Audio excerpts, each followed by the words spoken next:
magugulantang at magugulat kayo kasi 'di ba nung nakaraan nagtanong eto pong si Pebbles Chururot or etong si Pebbles Talakera, Pebbles Cunanan patungkol po dun sa gagawin ng kampo ni Sara Duterte na pagdedo o pagtumba sa presidente nang hindi sila masisisi.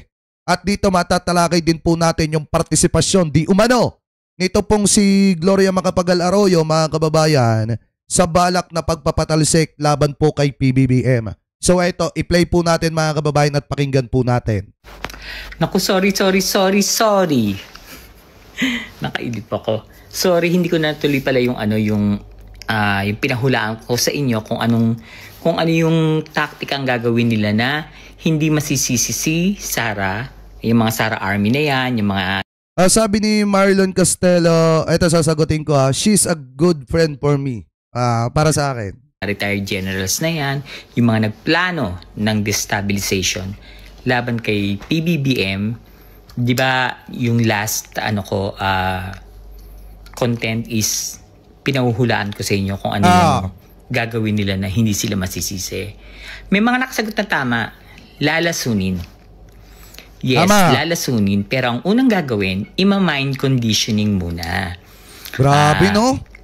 Di ba nagpo-post si De Leon na constitutional. Ano ba? Hindi ka mabanggit yan. Constitutional. Pero napapanggit ko yung minikaniko ni Monica o makina ng minika ni Monica. O di ba? Isang beses lang. Pasabi mo nga yan kay Sara. Charot. Na si De Leon ay nag-post lagi.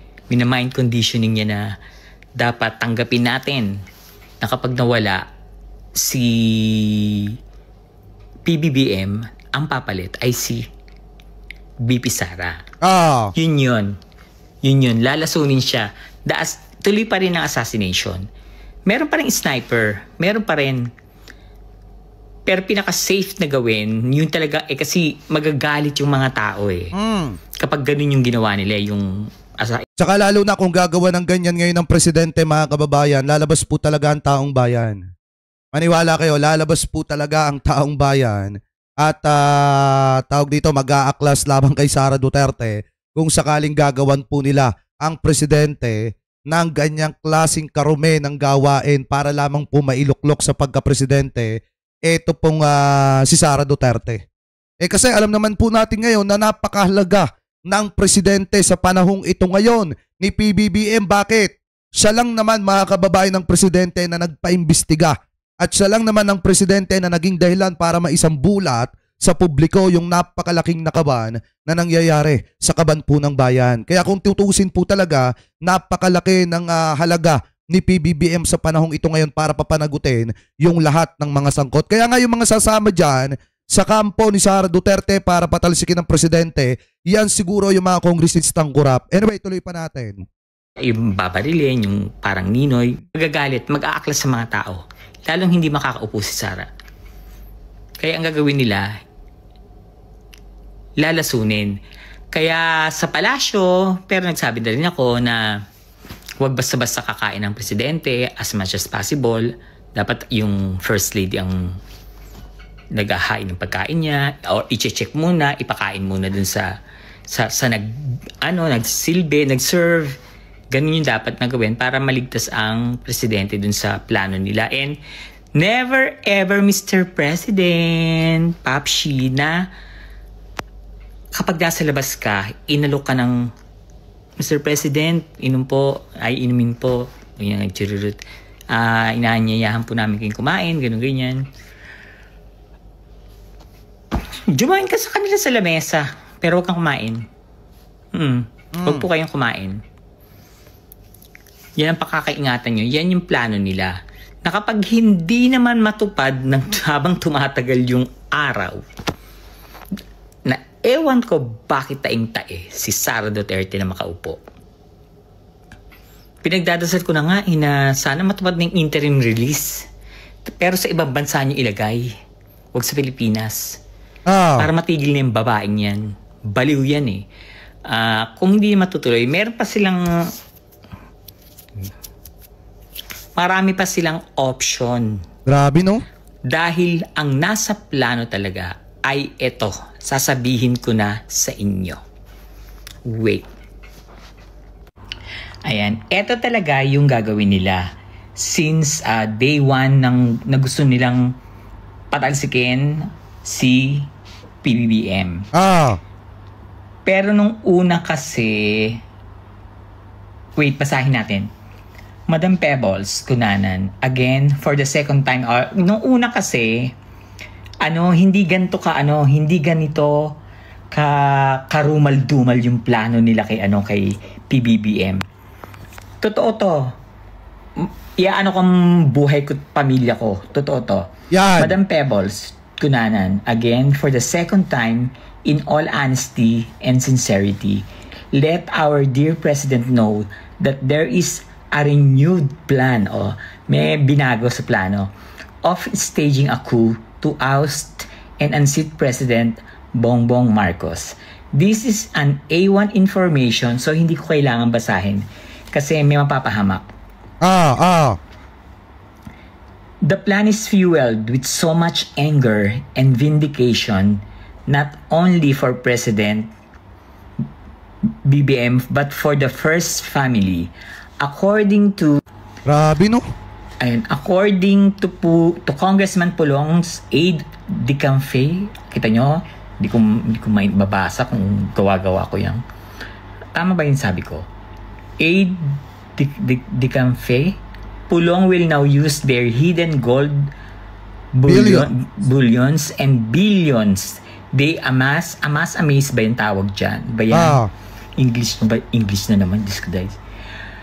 From their years of looting in order to unseat PBBM with their new battle cry, let's Sara lead. Binanggit ko sa inyo yan na dapat kaya pala kung tiutusin mga kababayan, kung titingnan nyo, ganun katindi yung nag-finance. Ganun katindi yung kahit gumastos ng malaki, mapatalsik lang talaga si PBBM. Kasi kita nyo naman mga kababayan kung gaano po kalupit yung may gusto na mawala sa pwesto ang ating mahal na presidente. Talagang gumagastos. Hindi nga lang milyon-milyon Bilyon-bilyon yung ginagastos kasi kailangan pa nila magbayad ng kung sino-sino para lang mawala sa pwesto si PBBM. Anyway, tuloy natin. Talaga, ang tema na ng mga rallies nila is Let Sara lead. Pero dahil nga sa binuking ko yan, hindi nila ginamit at yun ang pinagtakhan nila. Bakit pero rin alam yan? This is an all-out funded. Ano ba yung natakpan? Sorry. Yan. This is an all-out funded ouster move. Sky's the limit. Inclusive of manpower for civil disturbances, military components, tong militias, including retired AFP and PNP, personnel, the reservists, the CAFGUs, allied politicians. Ano yung CAFGUs? Ayan yung mga CAFGU, mga kababayan. Alam nyo naman kung ano yung tinutukoy natin. And Malacanang insiders. Kita nyo, marami talagang ahas pa sa loob ng Malacanang. This will start anytime next week and will last until PBBM left Malacanang Palace or got killed. Hindi nila yan titigilan hanggat hindi mapagod or ma-stress ang presidente. Grabe, or mapatay.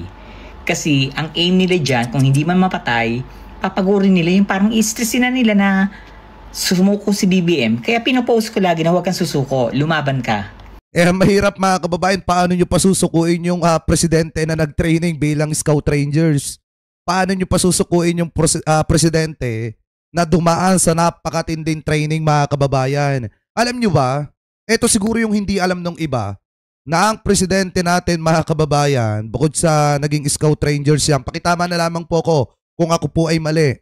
Yan po mga kababayan ay talagang dumaan sa napakatinding training. Kaya yung emosyon po niyan mga kababayan, kung makikita nyo, hindi basta-basta marunong magalit yung ating mahal na presidente.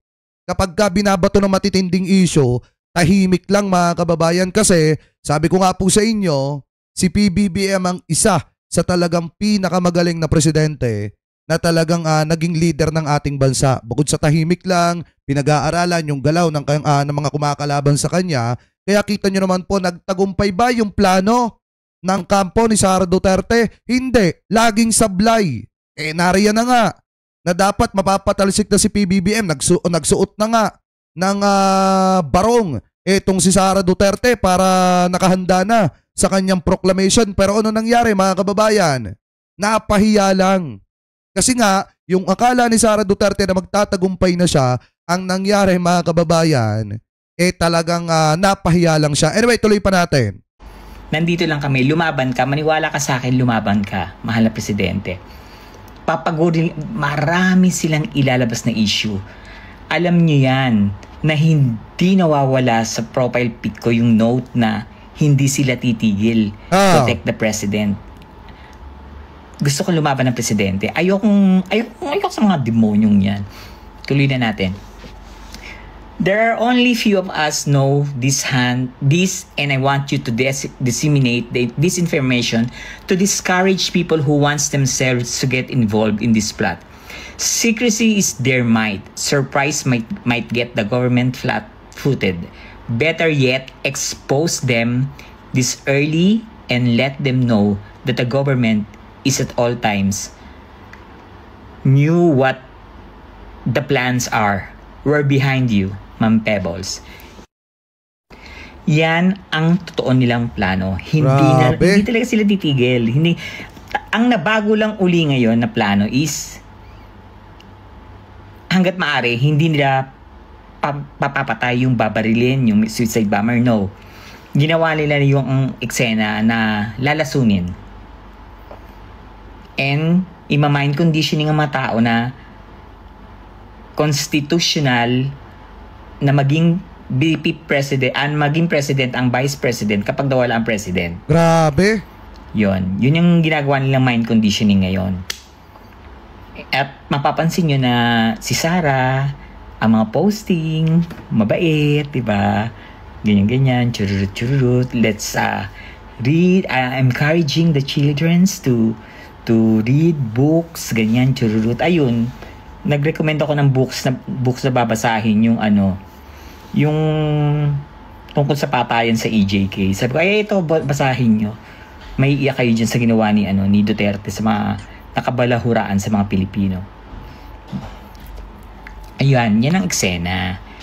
Tama yung mga ibang nanghula na lalasunin. Yan din yung plano nila kay Ombudsman. Sabay nilang gagawin yan. Dahil gusto nilang mawala si Ombudsman, si Presidente, si Trillanes, saka si Ma'am Shi de Lima. Grabe!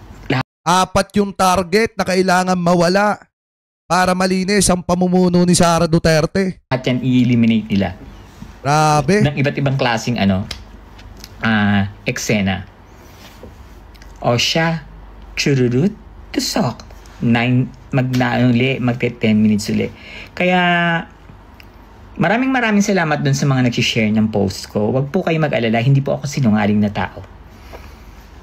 Mahal ko ang bansang Pilipinas, mahal ko ang presidente, at higit sa lahat, mahal ko yung mga kababayan ko. Lalo na yung mga OFWs na naghihirap. OFW po ako for 23 years. 23 years na hindi ko nakasama ang mga magulang ko. Tiniis ko yan. 9, 8, 7, chururut, tusok. Di ba mga demonyo, no? Alam mo na mga magaganda. Nakakaloka sila, no? Eto na. Pakinggan nyo pa yung isa, ha? Eto, dito kayo magugulat kay Gloria. Anyway, tuloy natin. Alam mo ngayon kung ano yung alam nyo pala ngayon kung ano yung dinagdag nila. Impeachment. Naglilibot po sila ngayon, kada bayan. Kasama si Gloria, Attorney Vic, Glenn Chong, si Sara kasama. Basta naglilibot sila kada bayan. Pinupuntahan nila yung mga congressman. Ano yung sabi kanina mga kababayan? Kasama si Gloria, si Sara, si Glenn Chong, si Vic Rodriguez. Naglilibot sila sa mga bayan-bayan. Pinupuntahan nila yung mga congressman para makakuha ng sapat na perma. Ano po sapat na perma? Kasi ang una nilang gagawin dyan, ito para maliwanag ha. Ang una po nilang gagawin dyan, gagawin po nilang speaker. Etong si Gloria Macapagal Arroyo. Pag naging speaker na, etong si Gloria Macapagal Arroyo, saka po nila ipupush, ipapile yung impeachment laban po kay Presidente? Nila. Impeachment. Naglilibot po sila ngayon, kada bayan. Kasama si Gloria, Attorney Vic, Glenn Chong, si Sarah kasama. Basta naglilibot sila kada bayan. Pinupuntahan nila yung mga congressman para makalikom sila ng pirma. Dahil ngayon po ay lumilikom na rin sila ng mga... Nagsalita si Sarah kahapon, kaya booking siya. Isang araw na marami na raw impeachable na ginawa si PBBM. So ang gagawin naman ngayon, ang dami nilang plano. Diyos ko, nakakaloka. Pinost ko sa Facebook kung saan-saan sila nagpupunta. Doon naman sila naloka. Binibigay ko talaga address. O andyan sila ngayon sa Fairview. Alam ko yung lakad nila, pero yung eting eksena na ang dinagdag nilang plano is impeachment for BBM. So possible mga kababayan na isasabay nila ito kasi 'di ba malapit na, ilang buwan na lang. 'Di ba ilang araw na lang, December na. After ng December, January. After ng January, February 6, pwede na ulit pag-usapan yung impeachment laban po kay Sara Duterte. Pwede na ulit mag-file ng impeachment laban po kay Sara Duterte. Ngayon mga kababayan, malaki ang possible na ito pong si Sara Duterte, pag once na may mag-file ulit ng impeachment sa kanya, malaki ang posibilidad na ma-impeach po talaga ito. Lalo na at ang taong bayan, unang-una, talagang excited na makita yung sinasabi na bank account na binabagsakan ng pera galing po sa ipinagbabawal na bato. Mga kababayan, yung mga suhol na isinuhol dito kay Sara Duterte nung eto po ay mayor pa. So marami nag-aabang yan na makita yung bank account ni Sara Duterte. So malaki ang posibilidad na ma-impeach po ito, lalo na't hindi maipaliwanag yung about dun sa confidential funds, mga kababayan. Anyway, tuloy pa natin. And Maricel Soriano, parang invited ka daw for 2 billion. Diba? Kasi diba sinasabi nila dati na si Maricel daw yung kasamang yung kajaming, ganun ganyan. Di sana nung niya pa sinabi. Ba't ngayon lang? So hindi na siya paniniwalaan dyan. Yung credibility, wala na yon. Marami silang kinakausap ngayon. Hindi nila titigilan hanggang sa BBM mapagod, may stress, ganun, ganyan. Pero hindi bibigay si PBBM. Maniwala kayo sa akin. Hindi siya bibigay. Lalaban siya. Pero syempre, suportahan natin ang presidente. Lalo na sa 30, sa November 30 kasi, walang pumapasok sa akin. Si Charlie, hindi nagre-report ha. For sure, huwag tayong pakampante. Magagalit kasi yung mga tao dahil yung peace rally sa November 30. May interview kasi ako. Nantok pa ako. Sa November 30, peace rally yun Pero balak i-hijack. Hahalo ang NPA. May mga hahalong leftist. Kaya na-report ko na naman po. Huwag kayo mag-alala. And baka siguro pwede tayong sumama, tayong mga loyalista. Na habang sumisigaw sila ng ikulong na yan yung mga corruption. Tapos good job BBM, good job BBM. Kasi nagtatrabaho naman talaga siya, di ba? Tama.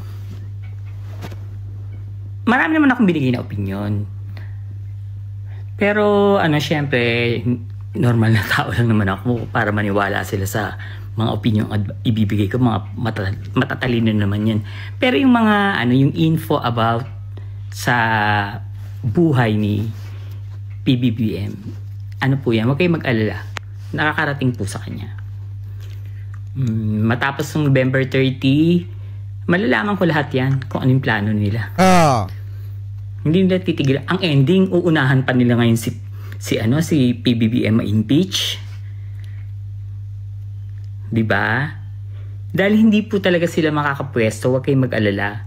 Hanggat hawak natin ang militar. Kasi 2 tao pa yung kailangan nilang mapalitan, mga kababayan, para ma-impeach si Presidente. Unang-una, pinakakailangan nilang mapalitan dyan, kaya nangangalap sila ng perma ng mga kongresista, kailangan mapatalsik nila si House Speaker Bogie D, mga kababayan, para maipalit etong si Gloria. Kasi hindi na naman po bago yan, mga kababayan, dahil kung titingnan nyo pong mabuti, di ba si Ramon Tulfo, parang naglabas ng insider patungkol po dyan na nangangalap nga ng perma itong kampo ni Gloria Macapagal Arroyo para gawin na speaker ito pong si Gloria Macapagal Arroyo. So ngayon, ito naman po yung masasabi ko sa taong bayan. Kung may mga kongresista na pipirma at makikiisa dyan, yan po siguro yung mga kongresistang sangkot sa nangyayaring kickback sa maanumalyang flood control. At kaya sila pumapabor na patalsikin ng presidente dahil natatakot sila na baka maimbestigahan sila at makulong yung mga yan. Ano po ngayon, ituloy pa natin. Hanggat sila Browner, ang loyalty ay na kay BBM, hindi sila makakaupo. Kaya pilit na kinakausap ni Chavit ang mga militar. Billion na nga ang ino-offer. Ino-offera ng mga generals sila Browner ng bilyon.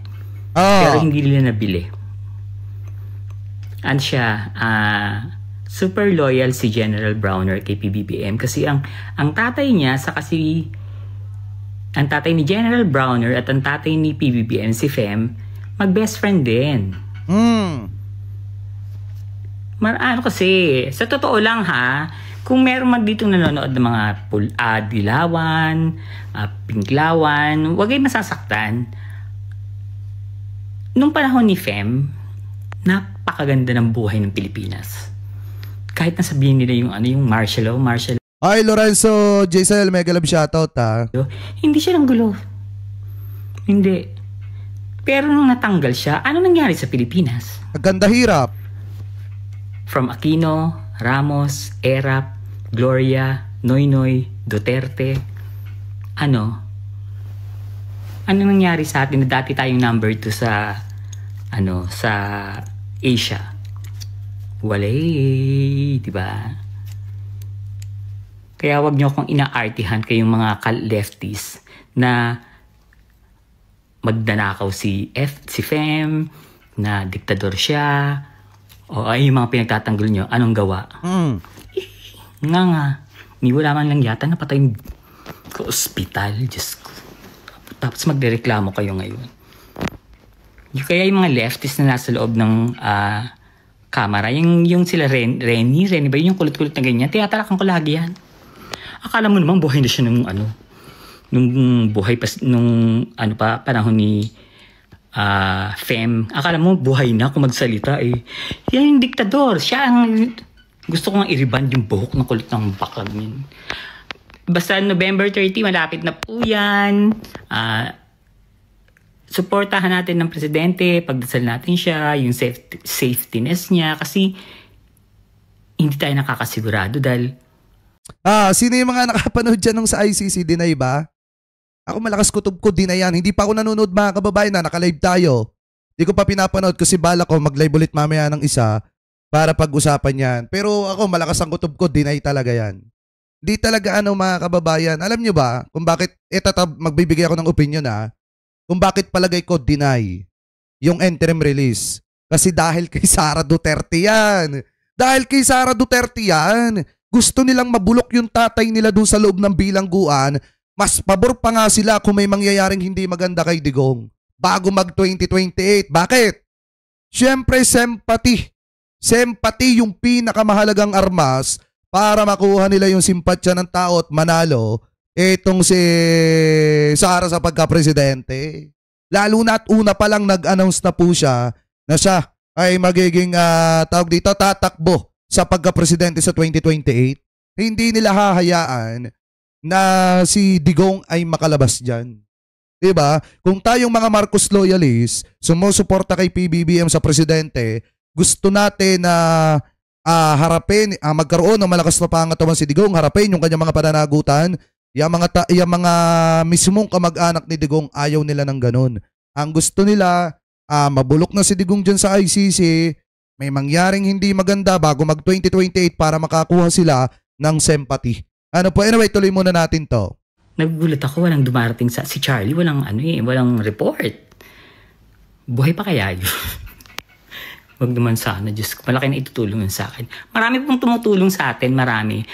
Ang minsan nga nagtatanong ako kay Lord, sabi ko, Lord, bakit ako yung napili mo? Hindi naman ako marunong magkarate. Kung sakaling pasukin ako, saka ang gusto ko pong malaman ninyong lahat, nagtatago po ako. 4 months na po akong nagtatago at ang dami kong death threats. Pero akong takot sa kanila. Bahala sila dyan. O siya. May interview lang po ako. Gusto ko sana kayong chikahin. Pinaalam ko lang po sa inyo yung next nilang plano, yung impeachment.